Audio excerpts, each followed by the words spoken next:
तो अभी तक हमने देखा था कि सियाओ फान भी उस जंगल में होता है जहाँ पर दो सेक्ट आपस में फाइट कर रहे थे और वो कहने लगता है कि यांग जी ने अपना सब कुछ दाव पर लगा दिया है, इसीलिए अब उसे थोड़ा दूर ले जाओ। इसके बाद हम देखते हैं कि कुछ लोग सीधे लोंगटी हॉल के ऊपर अटैक करने के लिए आए हुए थे, लेकिन तभी हमें पता चलता है कि यहाँ पर पहले से ही कोई फॉर्मेशन लगा हुआ है और अब इसके एक्टिवेट होने की वजह से वे इसमें फंस जाते हैं। अब आगे हम देखते हैं कि असल में अब यहाँ से बाहर निकल पाना इतना भी आसान नहीं होता, क्योंकि वो जैसे ही यहाँ से बाहर जाने की कोशिश कर रहे थे, फॉर्मेशन की पावर इनके ऊपर अटैक कर रही थी। वहीं अब उधर जिंगू भी अपने पावर का यूज करके यांग जी के लोगों के ऊपर अटैक करने के लिए रेडी हो गया था, जिसके बाद हम देखते हैं कि वो जैसे ही अपने ड्रैगन पावर का यूज करके लगातार इनके ऊपर अटैक करने लगता है, तब इसके ऐसे पावर के सामने वे कुछ भी नहीं कर पा रहे थे और अब वो इसी तरह से बहुत ही शानदार तरीके से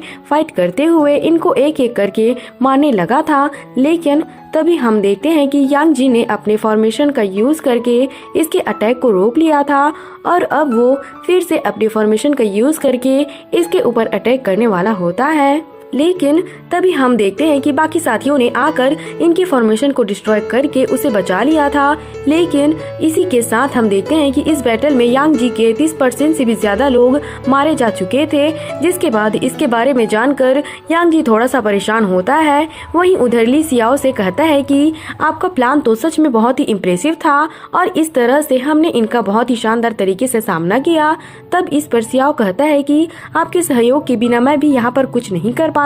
इसके बाद वह अपने लोगों से कहता है कि यह डीमन सच में बहुत ही ज्यादा पावरफुल है, इसलिए हम सभी को एक साथ में मिलकर इसका सामना करना होगा और इसीलिए तुम में से कोई भी अकेले इसके साथ में फाइट करने के बारे में मत सोचना। इसके बाद वो यांग जी के सामने आकर कहता है कि तुमने तो हमारे ऊपर चुपके से अटैक किया, लेकिन क्या तुम्हें ऐसा नहीं लगता कि इसके वजह से पूरी दुनिया तुम्हारे ऊपर हंसेगी? लेकिन इसकी ऐसी बात सुनकर यांग जी भी इसके ऊपर गुस्सा होने लगता है और फिर वो कहने लगता है कि तुमने भी तो हमारे ऊपर अटैक किया है। यह सुनकर सियाओ उसे कहता है कि हम तो आउटसाइड सेक्ट के हैं और इसलिए हमें तुम्हारे प्लान के बारे में पूरी तरह से केयरफुल रहना होगा। लेकिन अब इसके ऐसी बातों की वजह से यांग जी इसके ऊपर और भी ज्यादा गुस्सा हो जाता है और हम देखते हैं कि वह फिर से अपने फॉर्मेशन पावर का यूज करके इनके ऊपर अटैक करने के लिए रेडी हो गया था। जिसके बाद हम देखते हैं कि सियाओ फान ने अटैक करने आए हुए लोगों को अपने फॉर्मेशन में बहुत ही बुरे तरीके से फंसा लिया था,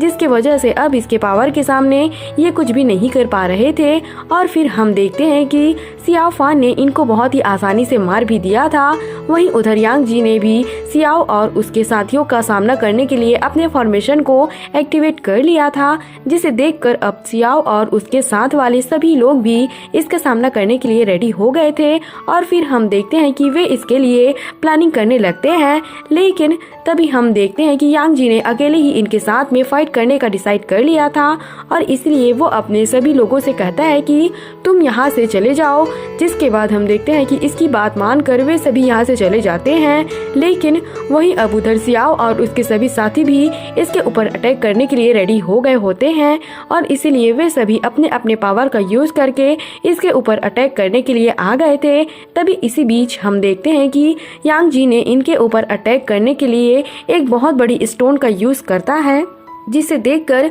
वे लोग भी अपने अपने पावर का यूज करके इसके ऊपर चारों तरफ से अटैक करने लगते हैं और इस तरह से उन्होंने इसे केवल एक ही झटके में तबाह कर दिया था। लेकिन अभी भी हम देखते हैं कि यांग जी इनके सामने इतनी आसानी से हार मानने वाला नहीं होता और वो फिर से अपने पावर का यूज करके अकेले इनका सामना करने के लिए रेडी हो जाता है। लेकिन वहीं उधर वे लोग भी इतने आसानी से उसे यहाँ से नहीं जाने देने वाले थे और हम देखते हैं कि वे भी अपने अपने पावर का यूज करके लगातार इसके ऊपर अटैक करने लगते हैं। तब इसे देखकर यांग जी इनसे कहता है कि अभी भी तुम्हें लगता है कि तुम मेरा सामना कर पाओगे? तभी अचानक से हम देखते हैं कि एक लड़की अपने फ्लेम पावर का यूज करके इसके ऊपर अटैक करने की कोशिश करने लगती है, जबकि उधर बाकी लोग भी अपने अपने पावर यूज करके इसके ऊपर अटैक कर रहे होते हैं। और वही सीनियर फान सियांग भी अपने डीमन डिस्ट्रॉय बजरा बॉडी का यूज करके इसके ऊपर अटैक करने के लिए रेडी हो गया था। लेकिन अभी भी हम देखते हैं कि यांग जी ने इनके सारे अटैक से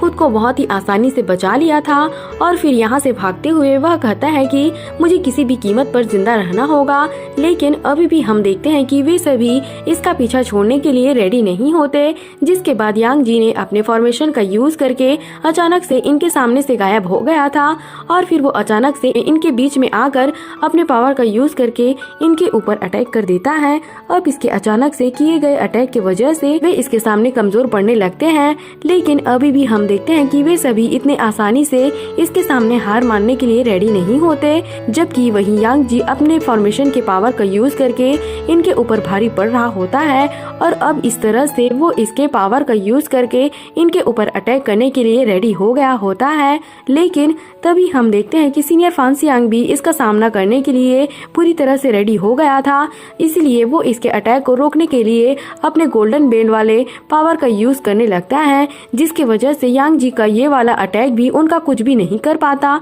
लेकिन अभी भी हम देखते हैं कि यांग जी इसके सामने हार मानने के लिए रेडी नहीं होता और फिर इनसे कहता है कि तुम्हें क्या लगता है कि यह यहीं पर खत्म हो गया। अब इतनी बात कहने के बाद हम देखते हैं कि वह फिर से अपने किसी पावर का यूज करके इनके ऊपर अटैक करने की कोशिश करता है, जिसे देखकर लू और जिंगू बहुत ही शानदार तरीके से इसका सामना करने लगते हैं। लेकिन वहीं अब उधर सियाओ को समझ में आ गया था कि इसके हेयर लूम के पास में तो सच में बहुत ही ज्यादा पावर है। लेकिन फिर वह हैरान होता है कि अगर सच में इसके पास में इतनी ज्यादा पावर थी, अब इसके बारे में सोचकर वे परेशान होने लगते हैं कि कहीं इसके पीछे की वजह वो फॉर्मेशन तो नहीं है। जिसके बाद हम देखते हैं कि इनमें से एक लड़का फॉर्मेशन के बारे में समझने के लिए रेडी हो गया था और इसीलिए वो बाकी लोगों से यांग जी के सामना करने के लिए कहता है। अब इतनी बात कहने के बाद हम देखते हैं कि वो अपने पावर का यूज करके फॉर्मेशन के बारे में समझने लगा था, जिसके बाद उसे पता चलता है कि उसने 5 एलिमेंट्स के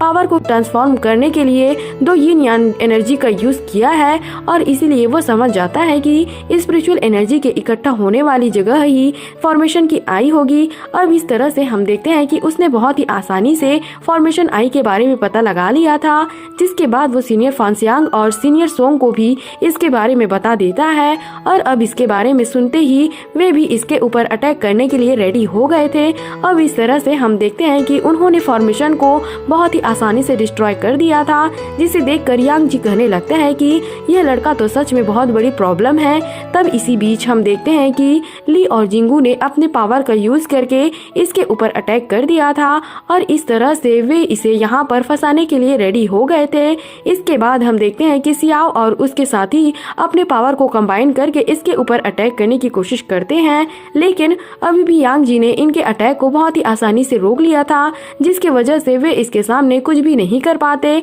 लेकिन इसके बाद भी हम देखते हैं कि वे इसे इतने आसानी से यहाँ से नहीं जाने देने वाले थे और इसलिए वे फिर से अपने अपने पावर का यूज करके चारों तरफ से इसके ऊपर अटैक करने लगते हैं, जिसे देखकर अब यांग जी भी अब इनके अटैक से खुद को किसी तरह से बचाने लगा था। तभी इसी बीच हम देखते हैं कि लू अपने 9th mistake sky penetrator skill का यूज करके इसके ऊपर अटैक करने के लिए रेडी हो गई थी और जबकि वहीं उधर बाकी लोग भी यांग जी को चारों तरफ से घेरने में कामयाब हो गए थे। लेकिन अभी भी हम देखते हैं यांग जी इनके हाथों में इतने आसानी से आने वाला नहीं होता, क्योंकि वो फिर से अपने पावर का यूज करके इनके ऊपर अटैक करने लगता है, जिसके बाद फिर से इनके बीच में यहाँ पर बहुत ही शानदार तरीके से फाइट होने लगी थी। लेकिन अभी भी हम देखते हैं कि वे सभी एक साथ में मिलकर इसके सामने कुछ भी नहीं कर पाए थे और यांग जी ने इनके हर एक अटैक से खुद को बचा लिया था। लेकिन तभी इसी बीच हम देखते हैं कि लू अपने किसी बहुत ही शानदार पावर का यूज करके इसके ऊपर अटैक करने के लिए रेडी हो गई थी, जबकि वहीं उधर सियाओ फान भी दूर खड़ा होकर ये सारी चीजों को देख रहा होता है। जो सीन दिखाते हुए यह एपिसोड यहीं पर खत्म हो जाता है। तो अगर आपको एक्सप्लेनेशन अच्छी लगी हो तो कमेंट करके जरूर बताना और अगर आप अगला एपिसोड भी देखना चाहते हो तो हमारे चैनल को सब्सक्राइब और लाइक जरूर करना। Thanks for watching.